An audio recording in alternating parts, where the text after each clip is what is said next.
Dieu est grand. C'est une affirmation biblique. C'est aussi l'expression de la foi des croyants. Et dans toutes les religions, on a l'impression qu'on a envie de dire Dieu est grand. Dans certaines religions, il y a cette obligation de dire que plusieurs dieux sont grands. Mais il y a toujours l'idée d'un être suprême. Quand nous venons à la religion biblique, en tout cas au message biblique, nous pouvons affirmer que Dieu est grand. C'est vrai que nous disons que Dieu est grand par sa personne, par ses œuvres, la première page de la Bible en parle, mais Dieu est grand par sa parole vivante, sa parole qui est une puissance de création, sa parole qui est une puissance de relation, sa parole qui est aussi une puissance de transformation. J'aimerais voir quelques aspects de cette parole dans le psaume 119 avec vous. Je suis content de vous retrouver pour ce temps de réflexion. Avant d'entrer dans la parole de Dieu, nous voulons prier et demander au Saint-Esprit de nous guider. Notre Dieu et notre Père, nous voulons nous soumettre à l'autorité du Saint-Esprit qui a inspiré les prophètes, les poètes, les apôtres à nous parler de ta part.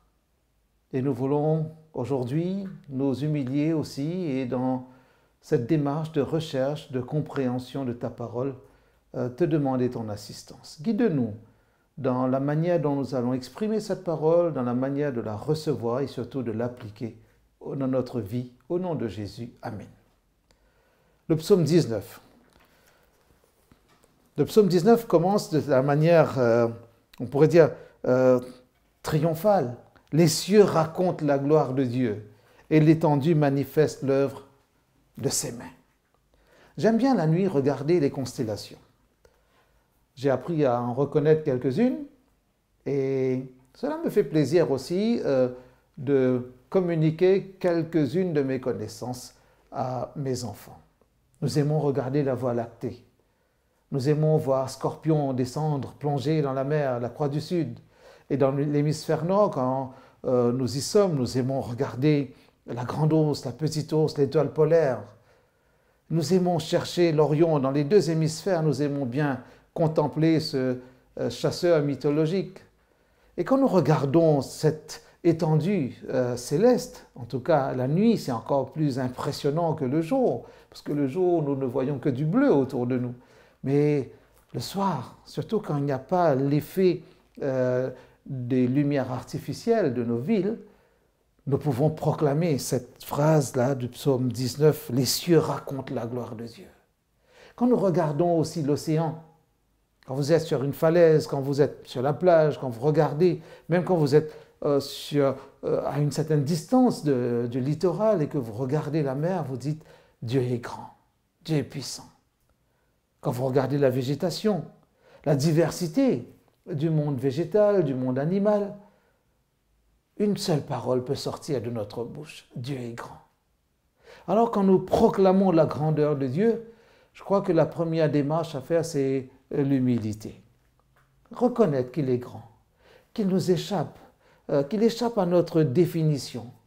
Moi, j'ai de la peine à définir pleinement le Seigneur, parce que je me dis, Dieu doit rester Dieu. Et ce n'est pas une forme de faiblesse intellectuelle de ma part. Mais je me dis, à un moment, il faut que je dise, Dieu est Dieu. Il faut que je le laisse être Dieu et que je ne cherche pas à le définir comme je définirais un principe, je chercherai une équation, une formule. Dieu nous dépassera toujours. C'est le Seigneur. Mais seulement Dieu se fait proche de nous, à travers son œuvre, à travers la connexion, la relation avec l'homme, à travers les révélations prophétiques, il s'est fait proche de nous. Et ici, dans ce psaume 19, il y a cette volonté, à travers le témoignage même de la création, qui résonne, j'allais dire, d'espace en espace. Et quand vous lisez les versets 3 jusqu'au verset 7, vous découvrez qu'il y a comme une sorte de communication tranquille, mais réelle, d'un aspect de la création à un autre qui dit la grandeur de Dieu. Je ne sais pas quel est le langage des animaux, mais quand je lis la première page de la Bible, je découvre que les animaux ont été témoins de la création de l'homme. Probablement, ils se racontent entre eux, de génération en génération, peut-être d'espèce en espèce. Peut-être qu'ils ont un langage international, un langage qui leur est commun, et peut-être qu'il se raconte comment Dieu a créé l'humain. L'homme ne peut pas dire comment les animaux ont été créés. L'homme peut dire seulement les cieux racontent la gloire de Dieu et l'étendue manifeste l'œuvre de ses mains. Je comprends David. Je le visualise en tant que berger dans les champs, assis sur les collines, sur les grosses pierres, en surveillant son troupeau, en composant des poèmes, des cantiques. Je l'imagine en train de contempler devant lui et de dire « Dieu est grand ». Oui, les cieux racontent la gloire de Dieu et l'étendue manifeste l'œuvre de ses mains. Comment Dieu peut venir dans ma vie et me permettre de le découvrir encore? Il a donné sa parole. Sa parole. La parole de Dieu est une puissance. Et dans les versets qui partent du verset 8 au verset 11, et c'est là le cœur même de notre réflexion en cet instant, la première chose que nous observons, c'est que au verset 8, la première partie, la loi de l'Éternel. Et entendez par loi la parole, la révélation, les directives, les consignes, le code, on pourrait dire, de la route spirituelle, le mode d'emploi d'une vie de croyant. La loi de l'Éternel est parfaite, elle restaure l'âme. La parole de l'Éternel a le pouvoir de restaurer. Il y a des jours, certainement, vous êtes comme moi, vous vous posez des questions. Nous avons tous des moments de découragement. Nous avons tous des moments où nous avons le sentiment d'être au fond même de la vallée. Et tout autour de nous, il n'y a que des sommets. Nous nous sentons petits. Mais la parole qui devient loi, qui devient chemin, la loi donne une direction. Et cette parole, elle est parfaite, nous dit le psalmiste. Elle restaure l'âme. Avez-vous des blessures? Qui n'en a pas? Avez-vous des déceptions? Qui n'en a pas? Ouvrez la parole de Dieu. Creusez-la. Entrez dans cette parole comme vous entrez dans un chemin et laissez-la vous restaurer. Bien sûr, cela demande de l'humilité. Acceptez que la parole de Dieu devienne une puissance résiliente pour nous restaurer, pour nous relever, nous nourrir aussi, nous remettre debout. Et j'aime bien cette force qui vient de la parole de Dieu. Elle est une puissance de restauration. Des relations brisées, des rêves brisés, peut-être des déceptions sur le plan de la foi, probablement dans votre expérience spirituelle au sein de votre communauté de foi, dans votre église locale, dans ce groupe qu'on appelle l'église, où vous vous attendiez à beaucoup de fraternité, beaucoup de sympathie, d'affection. Les choses n'ont pas pris la bonne tournure selon vos attentes. Et vous avez connu des déceptions. Laissez la parole de Dieu venir jusqu'à votre cœur. Ne la laissez pas en dehors de votre vie. Ne la regardez pas comme un objet. Prenez-la plutôt comme une force. Laissez cette parole entrer dans votre cœur. Donnez-lui une chance d'entrer dans votre vie, de cohabiter avec vous. Et vous verrez quelle est sa puissance de restauration. J'en fais l'expérience régulièrement. À chaque fois que je lis la parole de Dieu, que je la médite, que je cherche à comprendre un verset peut-être qui paraissait simple auparavant, mais qui me donne de nouvelles leçons, je me rends compte que la parole de Dieu, la loi de Dieu, la communication de Dieu, cette révélation qui donne une direction à ma vie, elle a le pouvoir de restaurer l'homme, l'humain, quel que soit son âge. N'hésitez pas, tournez-vous vers le Seigneur et laissez sa parole vous restaurer. La deuxième chose qu'on voit dans ce verset 8, deuxième partie, le témoignage de l'Éternel est véritable, il rend sage l'ignorant. Nous aimons parfois, dans un langage familier, dire en riant, en éclatant de rire, en rigolant comme on dit, « Ah, t'es bête !» Ou bien parfois on pense que la question que nous avons posée est une question bête. On dit même, ah, je vais poser une question bête. Nos professeurs nous disaient toujours, il n'y a pas de question bête. Probablement ce sont les réponses qui peuvent être bêtes. Quelle est votre question? Peut-être que par moment vous avez le sentiment que la parole de Dieu ne répond pas à toutes les questions. Peut-être la parole de Dieu n'explique pas la physique quantique ou tous les principes économiques qui régissent le monde aujourd'hui. mais la parole de Dieu peut rendre sage l'ignorant. L'ignorant, c'est celui qui ne veut pas connaître la vérité. Alors parfois, il y a aussi l'ignorance volontaire. L'un de mes professeurs d'université disait toujours « l'ignorance volontaire est un péché ».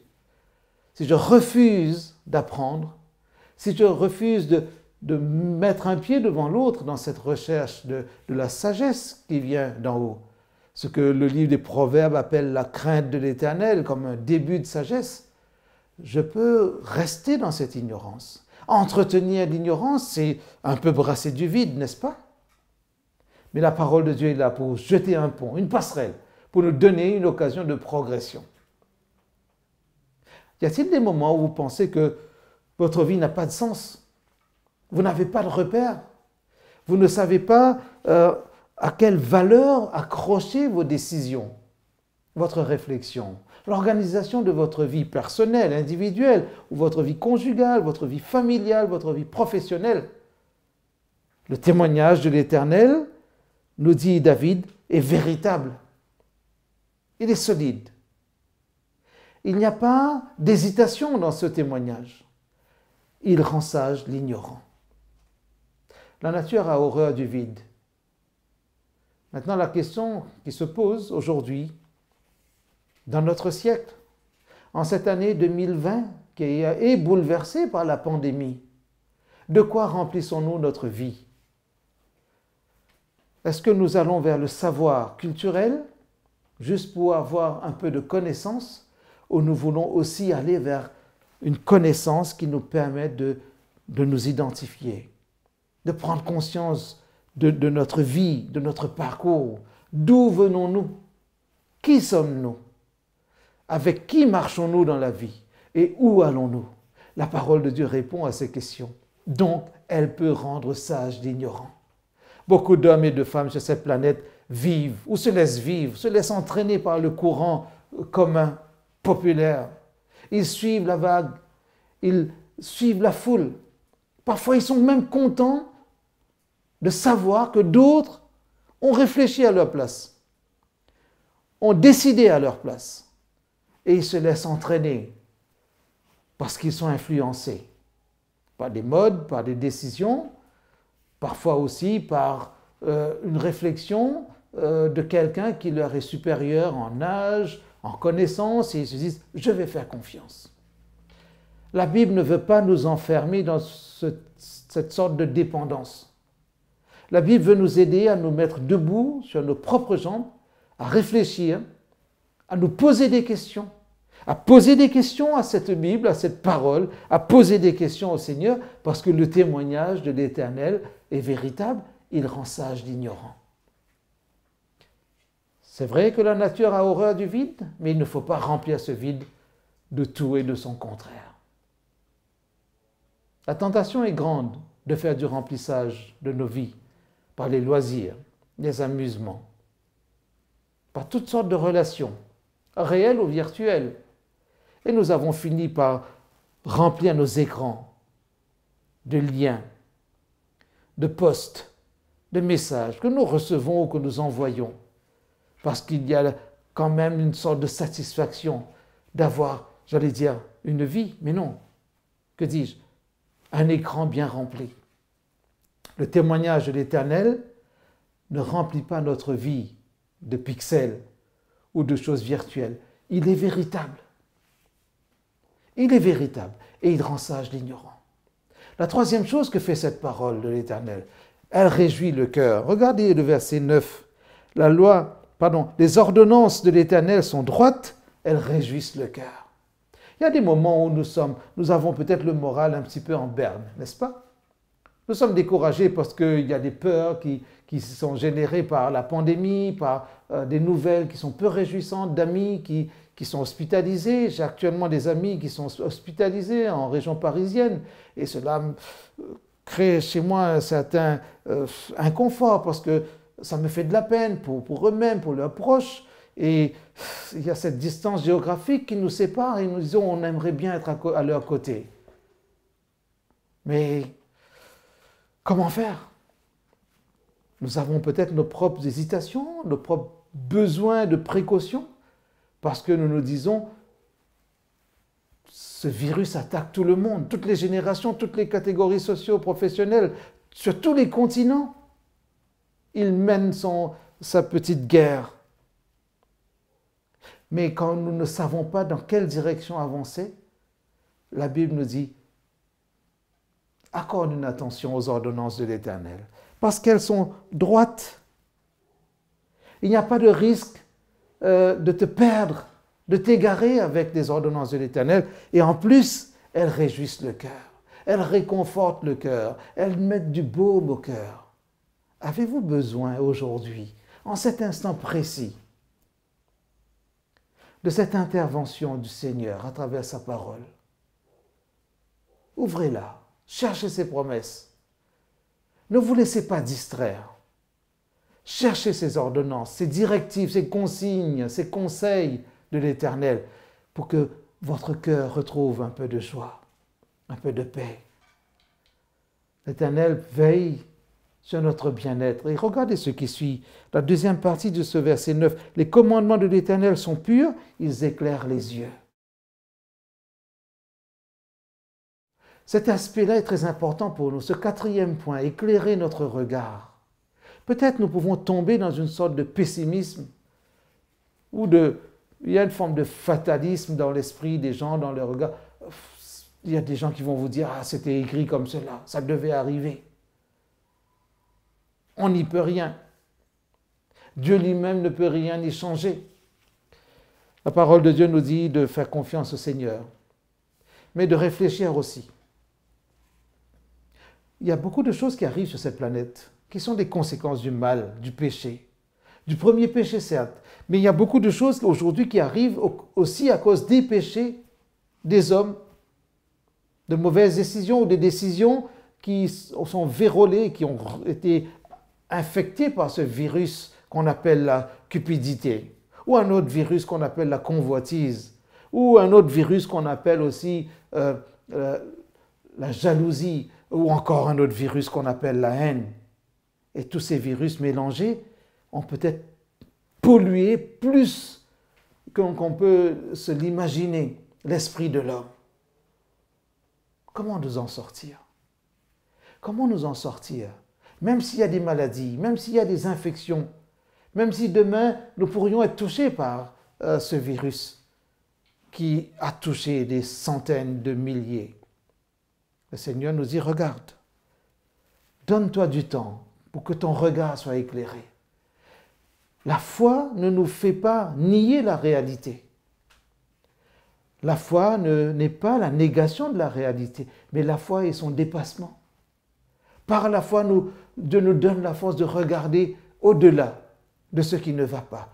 C'est pour cela que le croyant ne peut pas être pessimiste. Le croyant ne peut pas être morose. Le croyant a un regard qui est éclairé par les ordonnances de l'Éternel.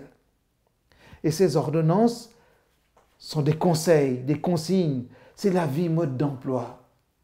Et parce que Dieu veut veiller sur notre santé mentale, notre santé morale, il nous donne des éléments d'instruction pour que nous ne soyons pas seuls, pour que nous n'ayons pas l'impression que notre vie est entourée de ténèbres, que comme si nous marcherions à tâtons dans la vie. Non. Si Dieu est lumière, si Dieu donne la lumière, Dieu veut que nous ayons les yeux bien ouverts sur notre réalité, mais avec une perspective éclairée par sa parole, parce qu'il veut que nous sachions où nous allons, parce que nous savons avec qui nous y allons. Si le Seigneur se tient à nos côtés, c'est qu'il veut nous donner la garantie de sa présence et de son soutien. Un cinquième élément nous dit que cette parole, elle est forte. Verset 10, la crainte de l'Éternel est pure, elle subsiste à toujours, elle est solide, elle est synonyme de stabilité. La parole humaine n'est pas toujours fiable. La Bible dit « maudit celui qui se confie en l'homme ». Nous aimons malgré tout cela nous confier dans les promesses humaines. Écoutez la réaction des électeurs à la veille des élections. Actuellement, nous parlons des élections américaines, mais c'est la guerre des promesses ou la guerre des attaques verbales. On cherche le mot le plus piquant pour faire le plus de tort à l'adversaire. Mais la parole de l'Éternel veut venir à notre rencontre comme un roc, comme une forteresse. Et c'est parce que cette parole vient de Dieu. Nous pouvons dire avec le psaume 46, Dieu est pour nous un refuge et un appui, un secours qui ne manque jamais dans la détresse. C'est pourquoi nous sommes sans crainte quand la terre est bouleversée. La terre est bouleversée par cette pandémie, mais parce que nous avons cette crainte de l'Éternel qui est synonyme aussi de ce que révèle sa parole, cette sagesse qui vient de sa parole, nous pouvons entrer sur une terre solide, sur un roc. Quand j'étais adolescent, j'aimais bien, lorsque j'allais à la montagne, chercher un gros rocher et grimper dessus et regarder le plus loin possible, avec ce sentiment de prendre un peu de hauteur. Quand on est adolescent, on veut gouverner le monde, on veut conquérir le monde parce qu'on est là au seuil même de l'âge adulte, on veut entrer dans le monde de l'adulte, mais il y a encore des réflexes d'enfant qui nous tirent vers l'arrière ou qui nous perdent aussi parfois. Et dans cette période de transition, on veut dominer, au moins en étant sur un rocher. Des rêves de grandeur? Non, certainement une recherche de stabilité, de solidité. Nous avons besoin de savoir que nos pieds reposent sur du solide. Si vous vous sentez un peu chancelant, tournez-vous vers la parole de Dieu. Cherchez, dit Jésus dans Matthieu chapitre 6, verset 33, cherchez premièrement le royaume de Dieu et sa justice. Cherchez la solidité. Parce que cette parole, c'est un roc. Et c'est dans ce sens que Jésus va dire à Pierre, au chapitre 16 de Matthieu, toi tu es Pétros, tu es un caillou, mais sur cette pétra, c'est-à-dire sur ce roc, ce rocher solide, je bâtirai mon église.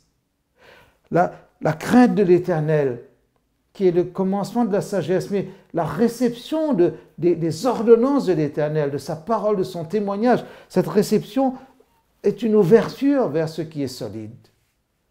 Nous savons avec qui nous marchons. Souvenez-vous de l'expérience de ce même David, quand il allait se lancer à l'assaut de Goliath, le géant. Tu marches vers moi avec l'épée, la lance, le javelot, mais moi j'avance vers toi au nom de l'Éternel des armées, avec la crainte de l'Éternel en moi. J'ai appris à faire confiance à l'Éternel, mon Dieu. Des projets, des rêves, des défis auxquels vous êtes confrontés actuellement, des situations qui ressemblent à des casse-têtes ou à des tempêtes. Tournez-vous vers le Seigneur, ouvrez-lui votre cœur, laissez-le vous conduire sur du solide, sur ce roc qu'il représente lui-même. Quand vous êtes avec Jésus, vous ne pourrez pas échouer. Il y a des choses qui peuvent mal tourner dans la vie, mais cela ne veut pas dire que vous avez échoué. Parfois, nous pouvons verser des larmes. Nous pouvons avoir le sentiment que, dans notre logique, nous aurions dû avoir tel résultat. Mais ce n'était pas le résultat escompté. Mais le Seigneur veut encore nous dire quelque chose, parce qu'il veut nous faire grandir, même à travers des situations qui nous paraissent négatives, mais qui peuvent servir encore pour la gloire de Dieu et pour notre développement spirituel. Faisons confiance au Seigneur. Encore un élément qui montre que le Seigneur est grand. Deuxième partie du verset 10. Les jugements de l'Éternel sont vrais, ils sont tous justes. La parole de Dieu manifeste la justice de Dieu.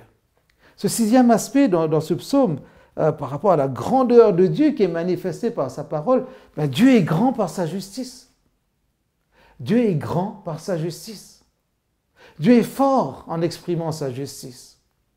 Dieu est juste. Alors, c'est vrai que cette justice de Dieu a permis à Jésus d'aller jusqu'à la croix, ou a voulu que Jésus aille jusqu'à la croix, parce que le salaire du péché, c'est la mort. Parfois, la justice de Dieu peut avoir une connotation négative pour nous, en disant, mais parce que Dieu est juste, il ne peut pas tolérer le péché. Donc le pécheur. Non, Dieu a tant aimé le monde qu'il a donné son Fils unique, afin que quiconque, c'est-à-dire que tout pécheur qui croit en lui ne périsse pas, mais qu'il ait la vie éternelle. Et ici, il est dit, les jugements de l'Éternel sont vrais, ils sont tous justes. Dieu est juste. Même le diable sait que Dieu est juste. Mais comme il est menteur dès le commencement, il va toujours mentir sur la justice de Dieu. Et si nous ne faisons pas attention, nous pourrons aussi nous laisser entraîner dans ces demi-vérités qui nous font croire que Dieu n'est pas toujours juste. Ne vous laissez pas entraîner vers des sophismes, vers des théories, vers des équations qui vont enfermer Dieu dans un schéma humain. Dieu est juste, mais sa justice est de la même puissance que son amour. Sa justice dit que le péché doit être condamné, mais son amour dit que le pécheur peut être sauvé. Vous êtes prêts à accepter cette justice? Moi, oui. Je me dis, je respecte la justice de Dieu qui va jusqu'au bout, parce qu'il est fidèle à lui-même. Il ne peut pas laisser le péché sans condamnation. Mais gloire soit rendue à ce même Dieu.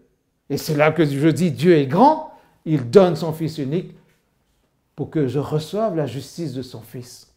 Ce qu'on appelle la justification par les mérites, par la victoire de Jésus, je suis sauvé. Dieu est grand parce que je suis sauvé.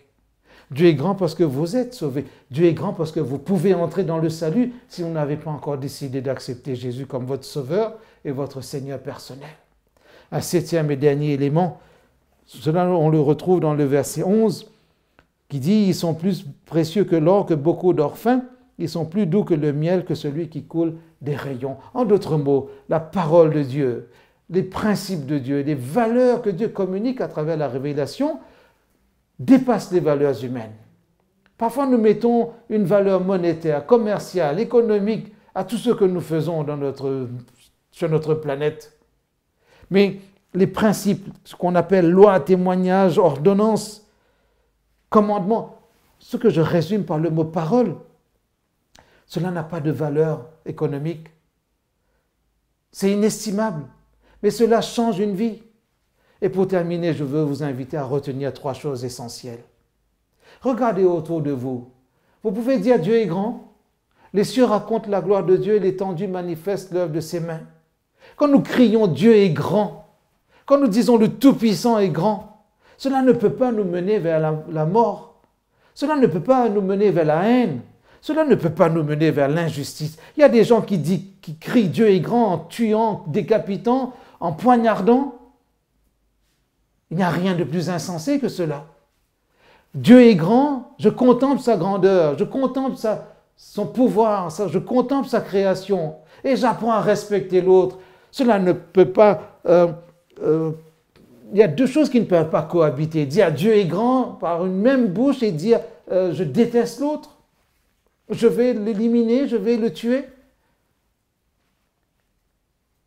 Incompatible comme raisonnement avec la parole de Dieu. Quand je commence par dire Dieu est grand, quand je commence par reconnaître la grandeur de Dieu et son pouvoir, j'apprends à exprimer ma foi. La première chose, croire que Dieu est grand. La deuxième chose, dire que Dieu est grand. Et la troisième chose, s'approprier les promesses de Dieu, la parole de Dieu, pour que cette grandeur de Dieu me conduise à la vie. Et si la parole de Dieu transforme ma vie, je ferai de la place pour l'autre. Je ne peux pas confesser la grandeur de Dieu et ne pas accueillir mon prochain. Tous ceux qui disent Dieu est grand sont censés ouvrir le cœur, leurs mains, leur regard, parce que leur regard est éclairé par la parole de Dieu. Alors que le Seigneur nous aide. Que le Seigneur nous aide. Pour que nous ne tombions jamais dans une folie où la religion va servir de prétexte pour détester quelqu'un. Où la religion va servir de prétexte pour éliminer quelqu'un. Ce n'est plus de la religion, cela ne correspond pas à la parole de Dieu. Ce sont les hommes qui se sont appropriés la parole de Dieu. Ils ont même emprisonné Dieu dans leur raisonnement, que dis-je, dans leur déraisonnement. La parole de Dieu, la Bible nous dit que Dieu est grand et il veut aussi mettre de la grandeur dans notre vie, une grandeur d'âme. Que la paix du Seigneur soit sur vous et que sa parole trouve son chemin dans les cœurs et que cette parole soit non seulement synonyme de puissance, de relation, mais puissance de transformation pour la gloire de Dieu. Amen.